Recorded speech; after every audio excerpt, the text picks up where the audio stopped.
ya ce wannan wasiƙa muna so ta sadu zuwa ga dukkan masoyan mu tijjanawa kai su ma kabaru duk inda suke a zaune ko a ƙauye ko a birni ko a daji ko a gari ko a cikin duwatsu ko a cikin ruwa kai ko a sama almajirin mika ko a ƙasa da shi miki wannan wasiƙar muna so ta sadu da shi musamman man shamma minhum ra'ihatul haqiqati musamman almajiranmu waɗanda suka shafi ƙamshin haƙiƙa, ƙamshin sanin Allah, ƙamshin ma'arifa, ƙamshin musuli, ƙamshin fatihi, ƙamshin fana'i, ƙamshin faiba, duka ma'anansu ne. Duk wanda ya shafi ƙamshin haƙiƙa har ma zai iya cewa kansa ɗan haƙiƙa, shi wuce to in mu yake bi da gaske ga wasiƙa za ka gane mu yake bi, in ba mu yake ba zai karyata kansa da kansa yanzu. Man shamma kususan minhum man shamma minhum ra'ihatul haqiqati, musamman a cikin su wanda ya shaki kamshin haƙiƙa to ga wasiƙa daga gare mu. In har ya ce shi dan haƙiƙa ne, musamman ma ahalu ɗaiba bibi, akwai ɗaiba yase, akwai ɗaiba bibi, akwai ɗaiba jase, akwai duk sunayen abin, amma ɗaiba shehu ita ce ɗaiban yase. Wannan masoyan shehu ne a can ɗaiba bibi, to shi ne shehu rajalla ne ce hafizakumullah wa ra'aku, Allah ya kiyaye ku, Allah ya tsare ku. Assalamu alaikum wa rahmatullahi ta'ala wa barakatuh. Saboda haka wannan wasiƙa kar a ɗauka wasu mutane shi ke magana da su. Abin da ya sa muke cutuwa kullum duk sanda ake karanta wasiƙa sai a ce wanda wasu yan hakika ake. Me karanta wasiƙar da ka duba wasiƙar ka kalle sai ka shi ma yana ciki amma bai gane ba saboda san zuciya. Yana harbin wasu shi ma gashi maimakon ya duba ya ga ni ma ina da kuskure a nan, ba zai duba ba, kawai sai ɗauka shi Ibrahim da wasu yake, shi yana ganin kamar ya fi ƙarfin nasiha shehu, ya fi ƙarfin shehu Ibrahim ya masa nasiha. Sau da ka wasiƙar shehu da kowa take. Shehu ya ce mu ji buhu ila muku, wato abin da ya wajabta ni in rubuta muku wannan wasiƙa shine ina so in sanar da ku bi anni cewa ni Barhama Abdullahi usikum wa usi nafsi bi taqwallahi, ina muku wasiya kamar yadda ne wa kaina wasiya, ku ji tsoron Allah ciki da waje, ku shagaltu da Allah, ku watsar da duk abin da ba shi ba, ku watsar da abin da ba Allah ba a zuciyarku, ku watsar da abin da ba Allah ba a cikin harshenku. Zuciyanku Allah, harshenku Allah, abin da nake so ku yi kenan. Sannan ku dinga kiyaye wajibatu shar'iyya, duk abin da shari'a ta wajabta ku kiyaye. Kar ku rika wulaƙantar da haƙoƙin Ubangiji. Allah ya fi ƙarfin wani bawa ya wulaƙantar da haƙƙinsa. Musamman salloli biyar, ku dinga kula da salloli biyar: asuba, azhar, la'asar, magriba, isha'i, bi mura'ati shuruɗiha fi awqatiha fil jama'ati. Ku dinga lura da sharuɗan sallah da lokutan sallah, kuma ku dinga yin sallar a cikin jama'a. Sannan ku dinga kula da wurdanku na lazimi na ɗariƙar tijaniya. Sannan ku dinga ƙarfafa sha'anin wazifa. Sharaɗin wazifa shine yin wazifa a cikin jama'a. Yin wazifa a cikin jama'a. Duk mutumin da baya yin wazifa a cikin jama'a, mu ne ma'abuta kyakkyawan zato, amma ba za mu yi masa kyakkyawan zato ba. Duk mutumin da baya wazifa a cikin jama'a kuma yana shiga cikin lamarinmu, to za mu ɗauke shi munafiki ne.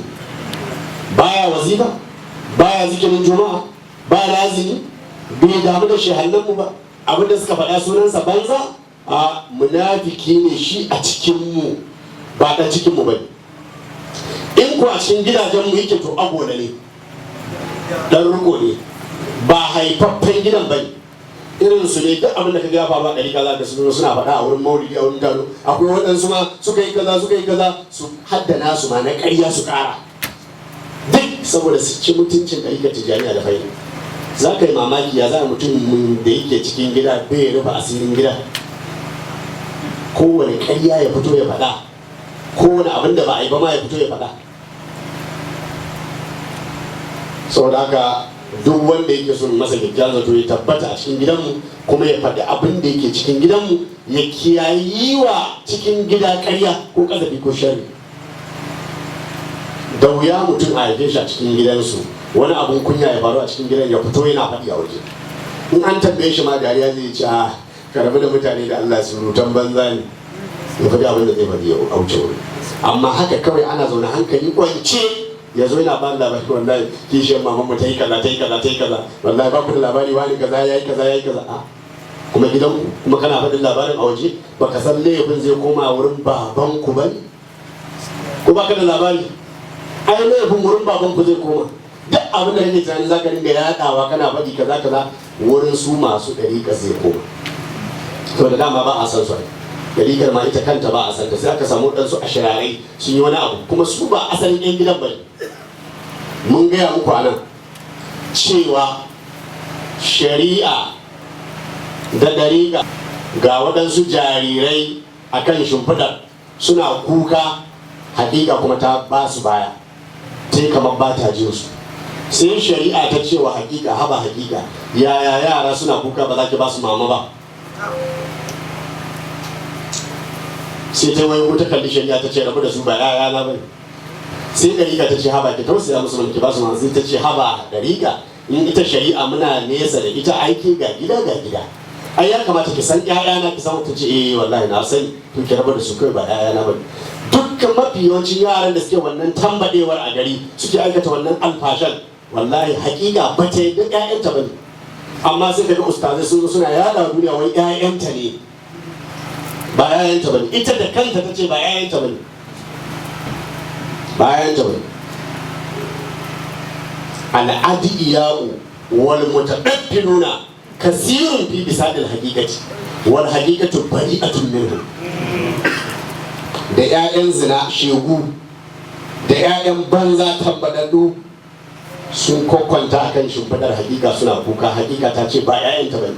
Kuma kai ke kanka adalci, kana ganin uwa za ta bar ɗanta ya dinga kuka ba ta bashi mama ba?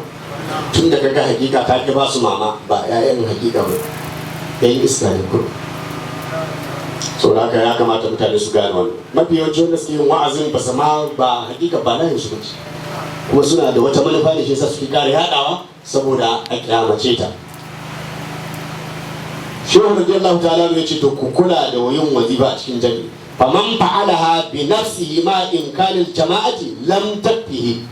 Duk mutumin da yake karanta wazifa shi kadai tare da cewa akwai jama'a, shi wace ba ta ishe shi ba, ba ta yi ba. Duk mutumin da yake yin wazifa tare da cewa akwai jama'a a anguwan da yake, amma yake shi kadai, to ba ta ishe shi ba.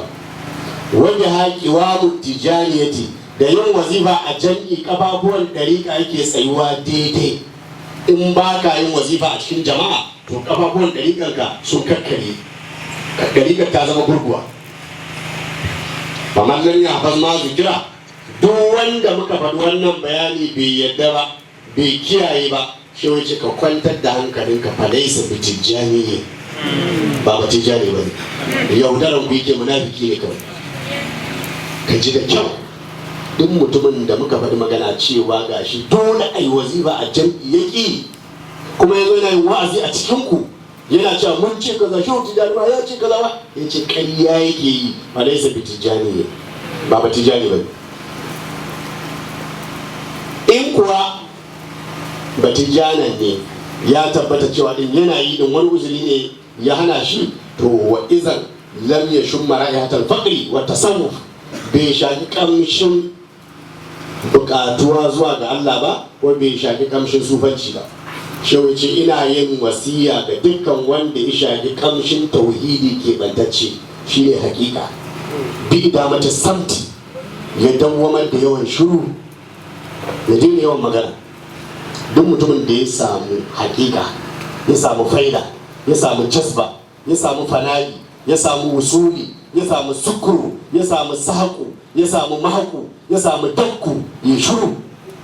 To kyale mutane su ta wa'azi, wanda zai zage shi da zage shi, za a haɗu a kiyama. Amma kar ka dinga magana, dan garin magana za ka furta wani gold, su kuma ba gol ake jefa musu ba, duwatsu ake jefa musu su gini. Shi gol kwalli ake da shi, kai kuma abin da ke cikin ka duka gwalagwalai ne. So ka bar gwalagwalan ka kawai, ka daina magana. Sannan shehu ya ce kuma ya kiyayi ya dan nisaci yawan shiga cikin jama'a, ba wai ya dinga wa'azi ba ma, ya dan rabu da mutane kaɗan, musamman jama'ar ammawa, mahajubai, gafalallu, ma'abota firan kuɗi, 'yan siyasa, mata, 'yan kwallo da motoci. Duk motar da ta wuce an san sunan. Wannan mamaki ne, duk motar da ta wuce ya ce kaganta a sabon shigowar, ai watan da ya wuce ne aka sake ta, wai ya sani. Amma ka ce gama sunan annabawa guda 5 bai sani, sunayen sahabban manzo Allah guda 5 bai san su ba, amma ya san sunayen motoci.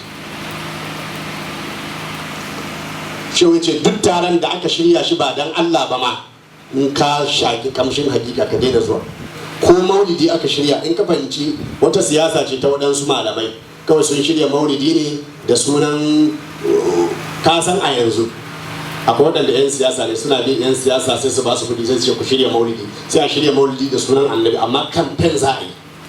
Wallahi haka suke yi, haka suke yi, sai a shirya maulidi, amma ba maulidin ba na annabi wani. A waɗansu mutane suka ba da kuɗi za a yi musu kamfen, amma sai a ce masu yin haka ba sa tsoron Allah, ba sa tsoron manzo Allah sallallahu alaihi wasallam. Sai a zo ka ga ba za ka ga wani abu na maulidi ba, sai dai siyasa kawai. Ai ta nuna wani abu, 'yan siyasa su ba da kuɗi su wuce suna dariya, an gama da ku. So da ka duk taron shi ya ce duk taron da ka kalle shi ka ga alaman ba a shirya shi saboda Allah ba, karkaje. Ko an kira sunan annaba a ciki, an kira shi da an kira ni, karkaje wurin, ka gane kawai a ci gaba da yi. Shi ya ce karka, in kuma ka je to karka yi magana.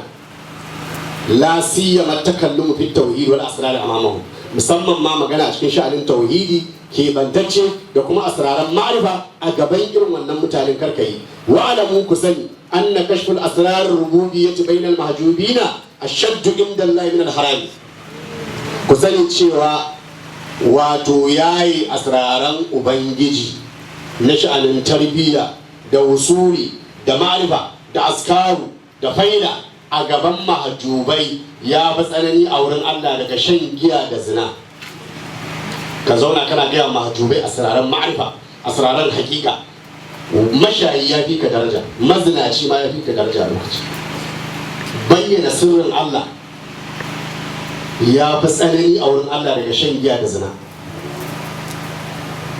Shi wace da karkana lakum fi rasulullahi uswatun hasanatun liman kana yarju Allah wal yawmal akhir wa dhakara Allah kaseera. Da karkana lakum fi rasulillahi uswatun hasanatun, hakika kyakkyawan abun koyi ya kasance gare ku a cikin manzan Allah sallallahu alaihi wa alihi sallama liman kana yarjullah, ga mai kwadayin samun Allah wal yawmal akhirah da kuma ranar lahira. Shi ya ce haka nan kyakkyawan abun koyi ya ishe ku a cikin Shehu Tijjani radiyallahu anhu bayan manzan Allah sallallahu alaihi wasallama, domin cewa Shehu Tijjani kana katuman lisirri. Shehu Tijjani ya kasance mai tsananin ɓoye sirrin Allah. Wa kana yushiru kasiran. Shehu Tijjani da yawa zaka je na rera wata waka, zaka je na cewa ne asirru indi fi baitin lahu ghalaqu ba'at mafatihahu wal babu maqfulu la yaktumu sirra illa kullu zi sikatin wasirru inda li'amun nasi mabzulu. Shehu Tijjani ana zaune zaka je na faɗin wani, idan ma'arifa ta cika kirjin shi sai ka ji ya ce Allah, sai ka ya gara, sai ka ji na ce la yaktumu sirra illa kullu zi sikatin fasirru inda kiyarun nasi maktumu wasirru inda li'amun nasi mabzulu. Ba kowa ke boye sirrin Allah ba sai wanda ya zama amintaccen bawan Allah. Sirrin Allah a wurin zababbun bayan Allah abin boyewa ne, amma a wurin tambadaddu, a wurin kangararrun mutane lalatattu abin fallasawa ne. So da ba wai sanin Allah bane ka zauna ka dinga faɗin wasu maganganu kamar yadda kaga yaran nan suna yi, su a wurin su sun fi kowa sanin Allah. A tambada ne wannan ne, ba sanin Allah bane. Ba sirrin inda li'amun nasi mabzulu.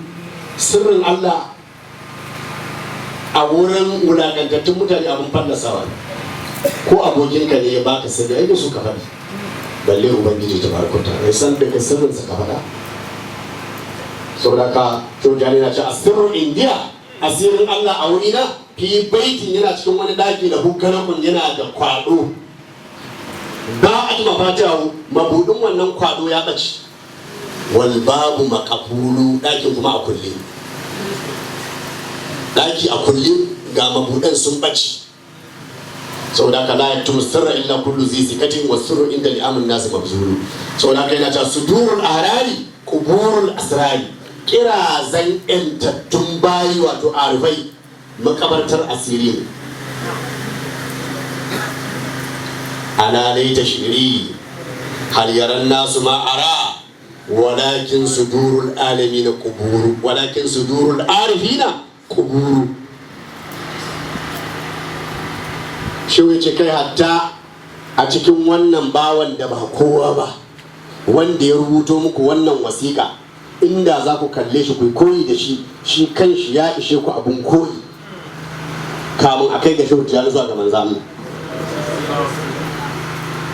Domin wannan ilimi na hakika, wannan ilimi na ma'arifa ya kasance a wurina tun shekaru masu tsawo, tun ina yaro nake da wannan ilimi. Amma wa ma sami'a minni ahadun ma yadulluhu ala anna indi ilman khassan min sa'ir ahbadi wa jirani. Babu wanda ya taba jin wani ilimi wanda yake ba a taba jin wata magana a wurina ba wanda zai gwada ina da wani ilimi ke baltacce akan sauran masoyana da yan uwana, hatta ata amrullahi, har sai da umarnin Allah ya zo tabaraka wa ta'ala.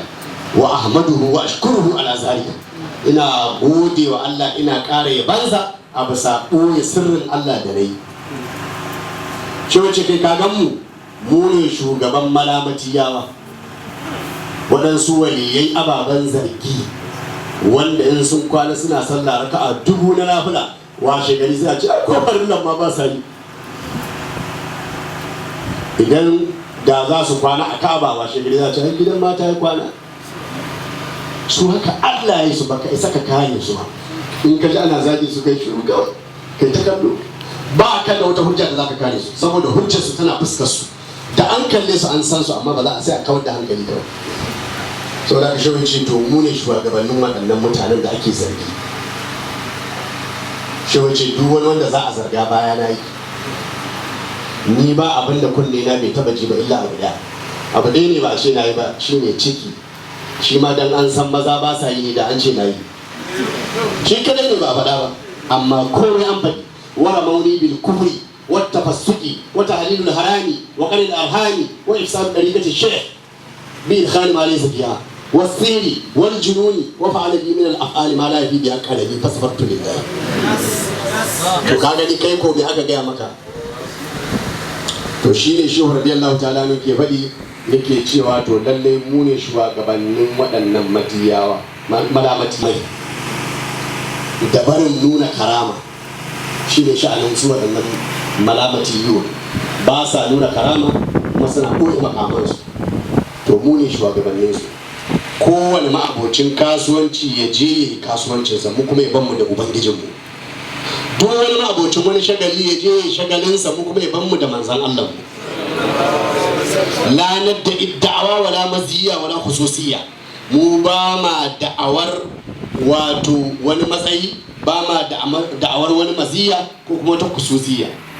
Wala na tammu bi kharqil awaid wal ikhbar bil kushuf, ba ma himmantuwa da keta al'adu da ba da labarin kashafi, domin magaryaci ne kuma dan da'awa ne kuma mara kunya ne.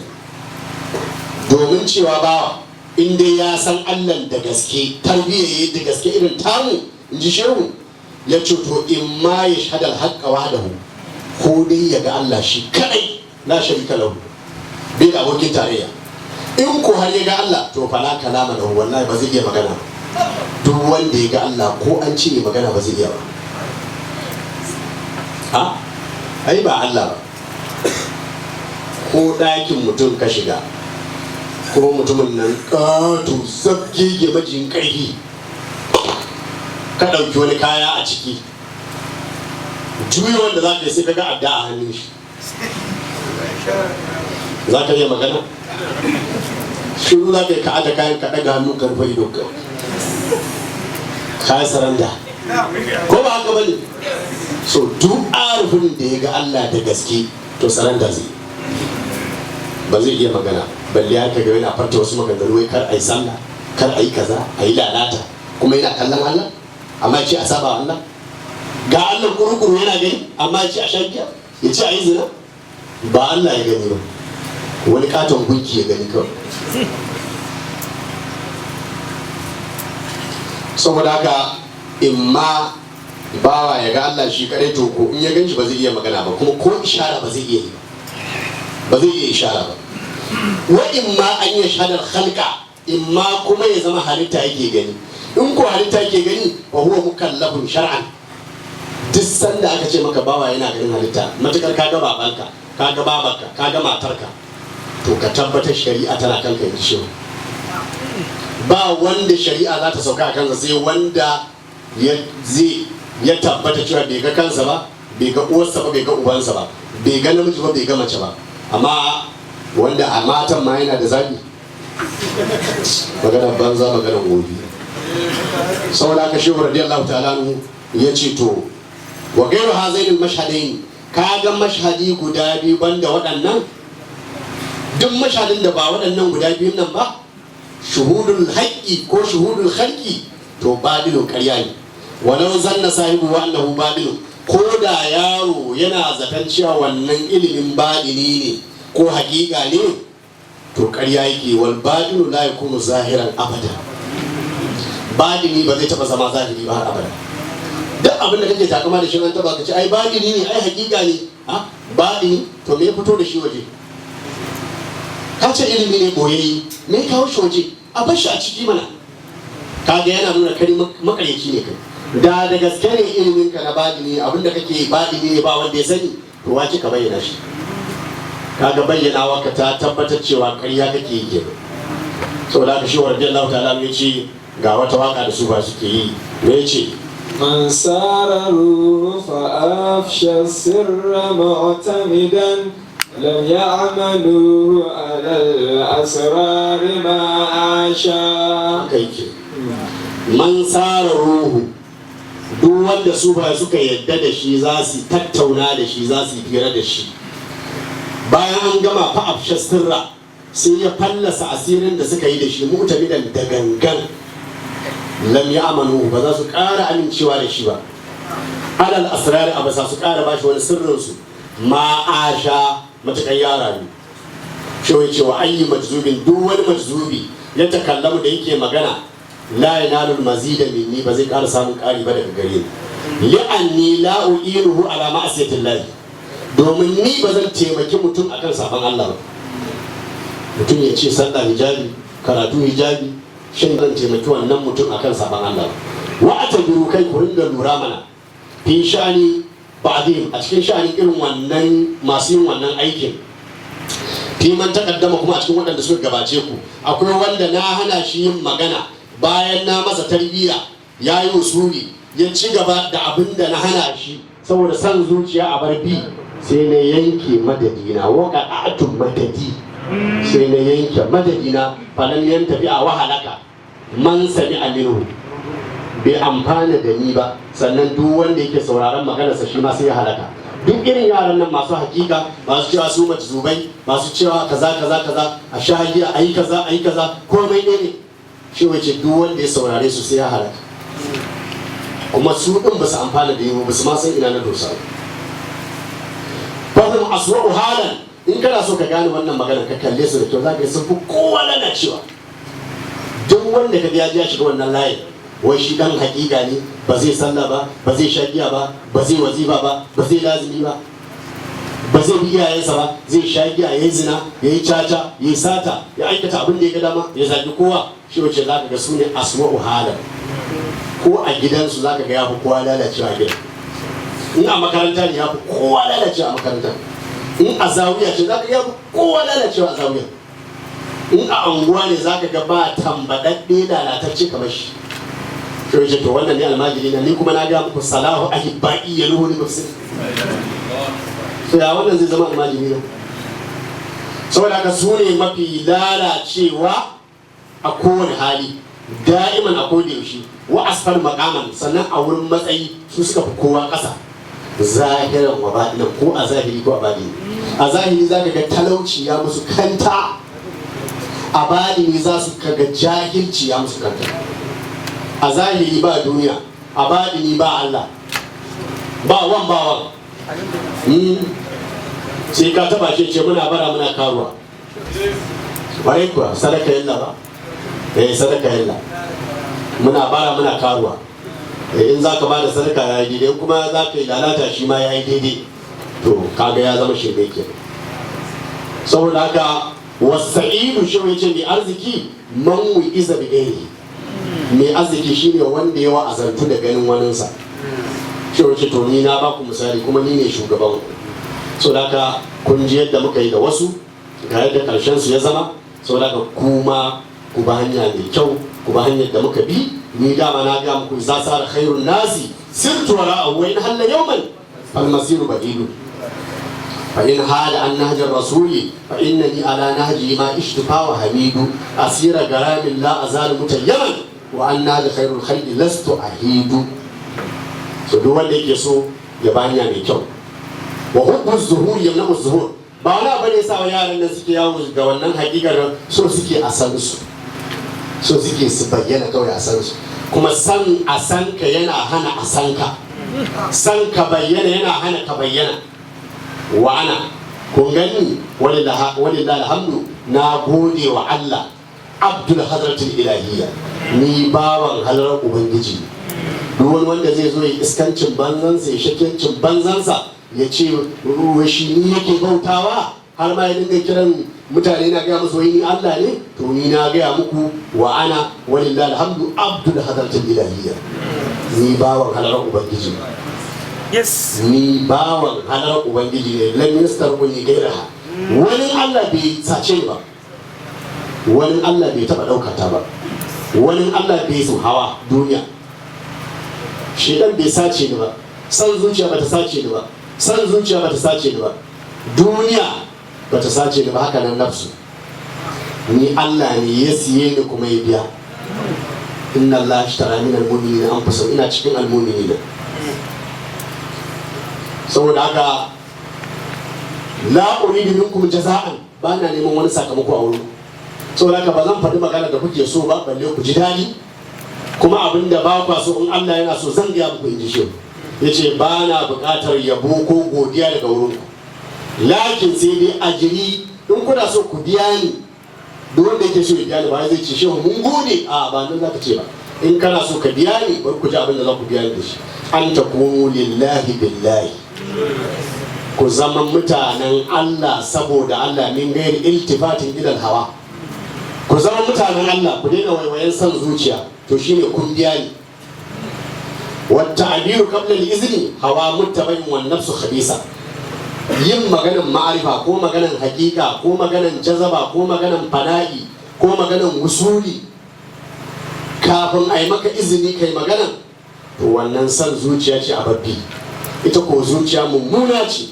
saboda haka fatubu ila bari'ikum faqtulu anfusakum ku tubo zuwa ga magajinku shine ubangiji wato ku kashe kawunanku ku tubo zuwa ga ubangiji wanda shine magajinku ku kashe kawunanku ya za a yi ka kashe kanka gashi shi ya ce mu kashe kawunanmu mu kashe kawunanmu da takobin zikiri ko kuma mu kashe kawunanmu mu ban san zuciyarta bin san zuciya shine ya raya mu to mu kashe kawunanmu bi mukhalafati hawaha da saba wa san zuciyarta kuma ina roƙon Allah wa yatawallana wa yatawallakum Allah ya jibinci lamarinmu kuma Allah ya jibinci lamarinku wa huwa yatawalla salihina Allah shine majibincin lamarin salihai wassalam na barku cikin aminci min illahi Sheikh Ibrahim bin Alhaji Abdullahi Tijani Dukosi Maulana Sheikh Ahmad Ali Abdul Fatih radiyallahu anhu yace wannan daga imla'i ne da Sheikh Ibrahim yake sai Ali Sisi radiyallahu ta'ala ya rubuta a cikin garin Kosi shekara ta 1349 yau shekara nawa kenan da yin wasiƙa yau shekara 91 91 shekara da 91 da yin wannan wasiƙa.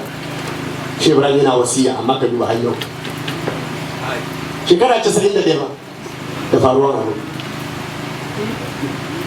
Shi yasa wani daga cikin masu dagewa akan irin wannan maganganun ya ce ai shi Ibrahim ya ce kaza, shi Ibrahim ya ce kaza, ya hana kaza kaza kaza kaza sahabban shi. Na ce masa kaga wannan abin da kake gani ba yau ake yin shi ba, tuntuni ake yi. Abin da ya sa kaga duniya bata gani ba, bata san ana yi ba, mukaddaman da suka rike amanar shi Ibrahim su suka tari abu.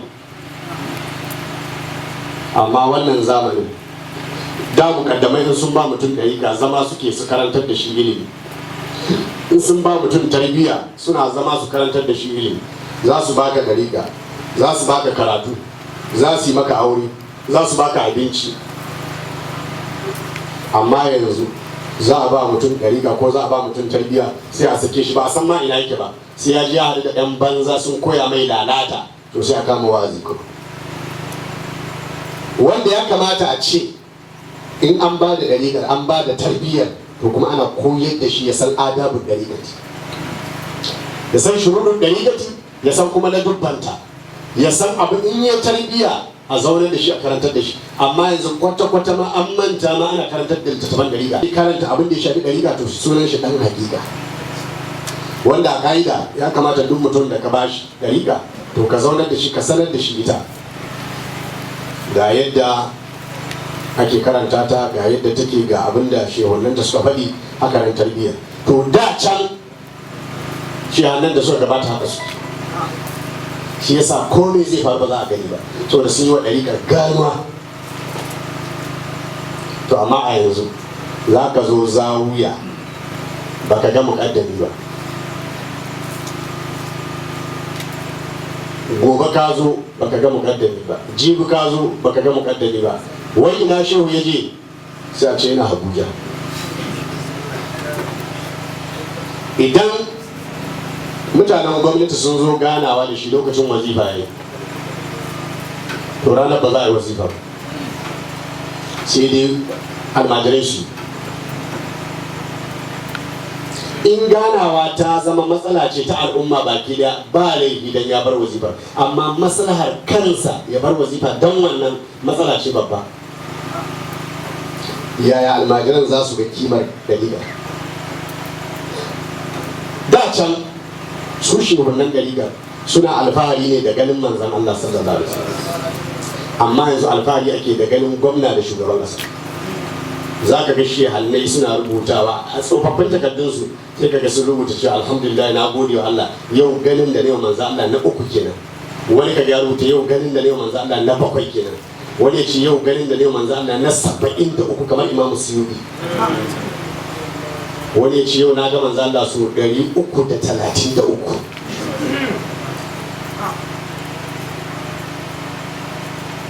Saboda yana alfahari da wannan. Amma yanzu wani idan shehi ma yana son ka bi shi, da ka zo sai fara da to daga wace zawiya ake ne? Oh to Allah sarki, wato da can ba a san mu ba kenan, aka je wani wuri aka karɓi ɗari ko Allah sarki to madalla ana da na sa ce masha Allah da ka ta ina zuwa da Allah gwamna ne yake kira na. Ka gani ko zai kira ni, wai ana nuna ma duk cikin mukaddamanci ne ka gane gwamna ya kira shi ɗazu. Ainihin inda ka tashi nan shekaran jiya waccan ma gwamnan wuri kaza da ya zo ainihin ya zauna. Ainihin ya zauna, ainihin da kake gani gwamnonin nan ba wanda ba zuwa sai dare ya yi, wai duk ana gaya maka cikin mukaddamanci ne wannan duka, don Allah ya yara ba za su lalace ba. Saboda haka kada a yi kuka da yara, a gyara abin ya dawo yadda yake da, a gani matsalolin yaran nan ba zai gyaru ba. A dawo da karantarwa a zawiyoyi. Yanzu ban kana so kai karatu sai dai ka je makarantun islamiyoyi ko ka je makarantun zamani, amma ka je ka iske zaure inda ake karatu din nan dandakakken karatu wanda zai zauna a zuciya har a mutu da shi, ina ke yanzu?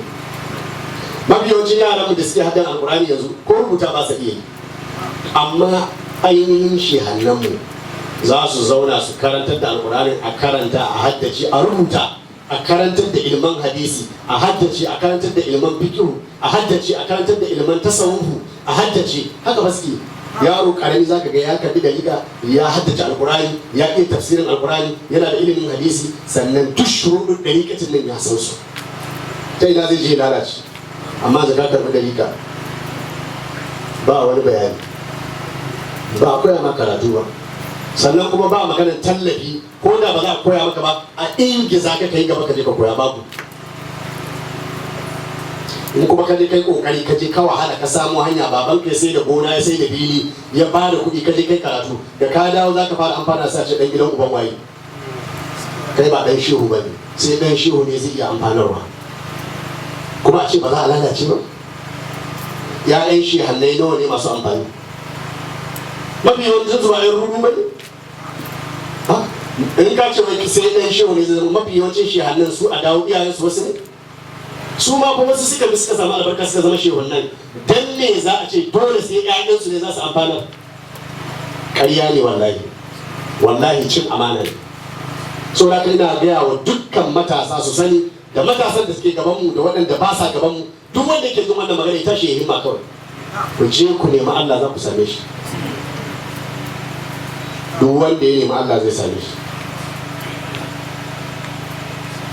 ku je ku nemi ilimi ku yi himma ku toshe kunnen ku daga duk surutan da za a yi ku je ku nemi ilimin boko ku nemi ilimin addini waɗansu cikin ku su shiga siyasa idan kuka yi wannan kuma ku haɗa kanku ya kamata matasa su haɗa kai a daina shiga kowace irin fitina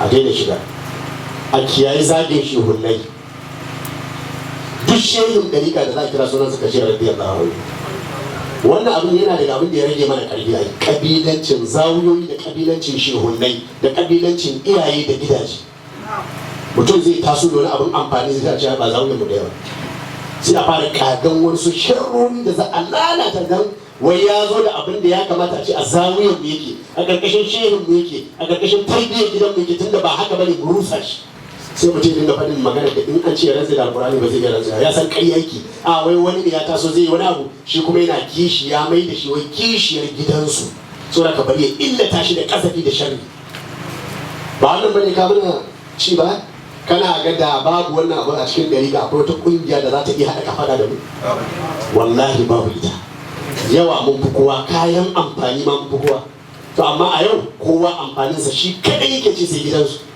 an ƙi a kawo amfanin gaba ɗaya a watsa shi cikin ɗarikar tijjaniya sai dai waɗannan daban yan zawiya daban wannan almajiran shuwa da daban wannan almajiran shuwa a dawo gaba ɗaya manyan alfuni wa hakima a dawo a yi wannan shi ne kawai har ta kai gwiwar matasan ɗarika ta yi sanyi kowane matashi ma yanzu yana ba zai iya tashi je nemi ilimi dan koya ne ma aikin banza duk ilimin ka ba wanda zai kula da marinka wallahi tallahi a cikin mu akwai masu amfani akwai doktoci akwai profesoshi ga sunan da yawa amma an ki amfana da su wai ƴaƴan waye su ba su da amfani su kuwa ya sauran yan uwan mu abokan zaman musulmai na ruwan su da wani magana wai kai dan waye in kana da amfani zo mu ci amfanin ka kawai amma mu a gari ka ba kai sa ci amfanin ka ba kai dan waye kuma abin da ke ba mu kunya da mamaki da tausayi mafi yawancin 'ya'yan da suke waɗanda suke da irin wannan za ka iske su kawai ba su da nauyi holoko ne kawai holoko ne amma suke wannan abu to da haka samari ina gaya muku kowa ya dawo ya damara ku cire kiwuya a zuciyarku ku cire nawa ku tashi ku nemi ilimi kawai don ina gaya muku kalla yanzu kun ga yanzu ku dinnan a wannan zamanin namu kuna so ku yi karatu makarantar da za ku yi karatu ma ta gagare ku to ku auna da gabanin gaba ƴaƴanku da jikokin ku a ina za su karatu kar ku manta ba akwai ɗan sauran makarantu har yanzu ma da ku za ku ɗan iya maneji kuma abin yana ƙara lalacewa to nan gaba ƴaƴan da za ku haifa ina za su karatu sai dai su je wata makaranta su yi ba ta ku ba nan gaba masallaci ma muku yi hankali ba ƴaƴan ku sun taso ba za su shiga masallacin ku ba dan sun yi boko sun waye ba su shiga masallaci ne yanar gizo ba wallahi masallaci ne AC za su shiga da carpet amma dole yayin fanka ne ko fankokin kuma sun daina yi an kasa gyarawa mai gadi ba biyan shi albashi ya gaji ya kwanshe fanka uku ya ji ya saida washe gari ya ci a mai tabbata ne na mamakin wannan abu so ni ina gaya muku ne ku tashi kawai ku himma ku tashi ku ta neman ilimi kuma in kuka sami ilimi duk wanda suke kusa da ku amfana da su kar ku yi da'awa kar ku zagi kowa ko wanda ba sa yin dariƙa kar ku zage su ku yi ta amfanarwa kar ku dama a ce ai da'awa suke yi ai suna da'awar shehunta ku toshe kunnen farfar da su ku yi ta amfanarwa kawai ranar alkiyama Allah zai sa kansu kar ka ce wai babanka ba malami bane ko mafi yawancin waliyai wasu iyayensu manoma ne wasu iyayensu makiyaya ne su ne suka yi himma Allah ba su wilaya dan me za a ce yanzu wai gado ne dan me ku tashi ku yi himma kawai kuma duk mutumin da kaga zaka bi shi zai sarrafa ka miƙe duk mutumin da ka durkusa ne kaga yana nema ya ma wani miƙe tsaye kawai miƙe tsaye kai ba bawansa bane saboda mafi yawanci yanzu ana mai da muridan shehu radiyallahu ta'ala tamkar bayi mutum ba za a bar shi mai himma ya nema abin da ya kamata ya nema ba sai a ce za a juya shi da ƙarfi da yaji duk mutum da kaga an juya shi ya juyu wallahi bai san yancin kansa bane muridu tijani hurrun fi nafsi min bainil muqaddamin haka shi yace duk muridin tijani yana da yanci akan kansa tsakanin muqaddamin in kaga an juya ga ba kauye ne kawai ka san ba kauye in ya zo aka tare shi a mota sai kaga police na wasa da shi amma dan boko da ya dogo magana ɗaya biyu zai wa police kawai shi kenan za a sake shi wuce ya san kanshi ya san yancin kanshi amma da an ga mutum bawan Allah ya zo da ɗan kayan noman shi daga daji sai a sauke shi a cuce shi a kwace kayan kuma ya bada kuɗi sannan ya wuce to haka fa yanzu ake a cikin ɗariƙar tijjani in ba ka da yanci ba ka san kanka ba sai a mai da kai wani bawa to haka kowa ya san yancin kanshi in kai abu mai kyau kar ka bari wani ya juya ka wani ne zai baka labarin kanka a ce kai ɗan hakika ne ko kai ɗan wani an daɗe ba a ce hakika ba barazana ce fa kawai a aje ta wai dan a cuce ka a yi ma zari ma ido a ce ma wai kai ɗan hakika